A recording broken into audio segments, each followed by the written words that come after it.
Hello, good afternoon. This is Sharon from Everything Beautiful. Yesterday I did part one of the video, but it ended abruptly. A WhatsApp call was coming in, and I'm sorry about that. Today we will continue um, where we finished yesterday. And please remember to like, subscribe, and share. Um, as I said in part one, I'm an interior fashion designer and an interior decorator slash also interior designer. And you might ask, is there a difference? Yes, there's a difference. A person who is a decorator can go in town and purchase lamps, candles, just about everything, and come home and decorate their space. An interior designer is someone who can actually design things, to be in that space. So I think there is a difference, you know.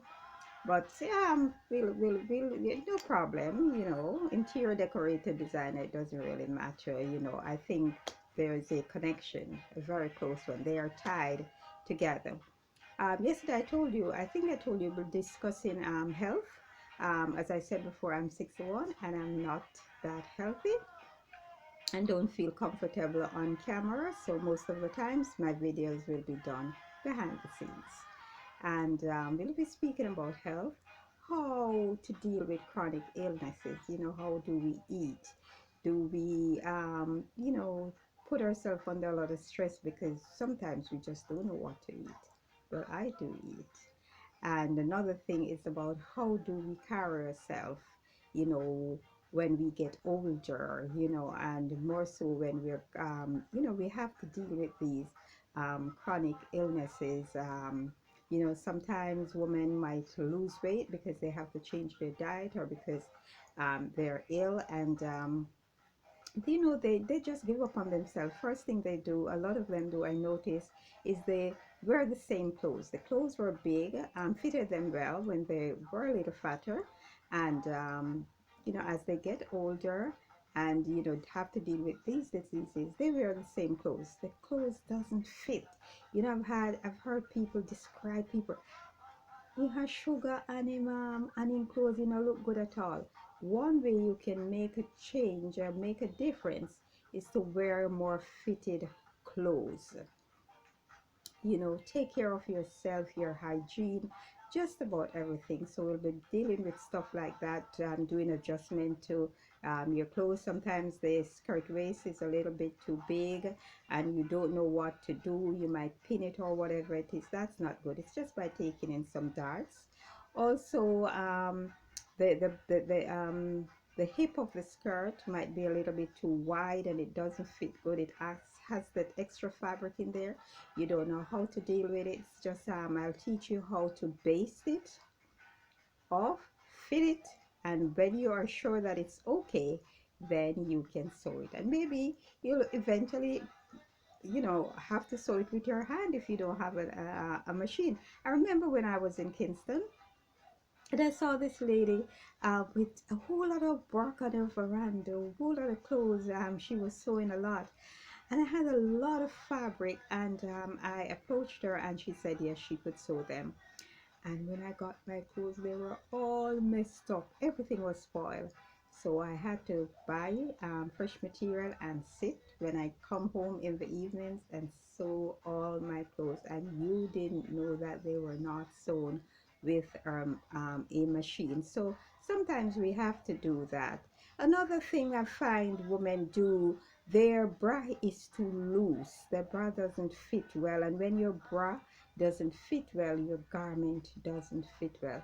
Ladies, please take pride in yourself at any age. It's only you, and there are things that you can do for yourself that no one else can do for you. And if you reach the stage where you have to have a caregiver, that can be understood.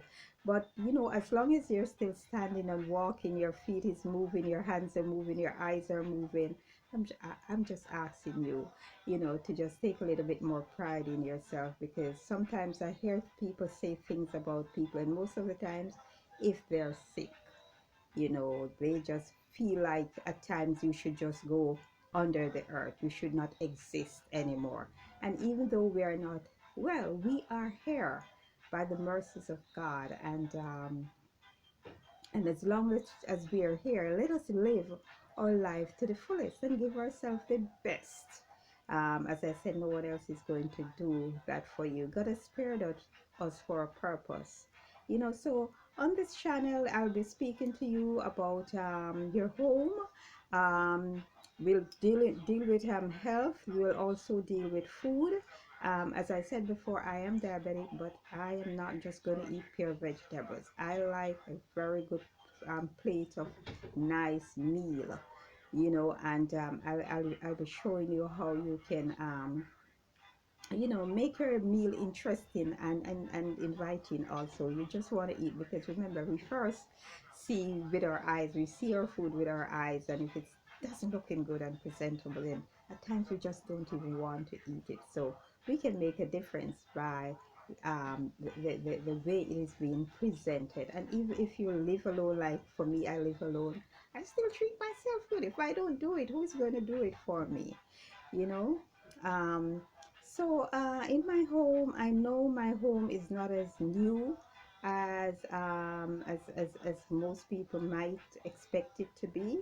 I've been married, I've been in other relationships, and it comes down to this: I am single now. So this is what I have, and all I ensure is that my space is clean and fresh and beautiful to me. And it doesn't mean going out and buying fresh new furnitures with money that I don't even have. We're living in COVID time, and we just have to be careful how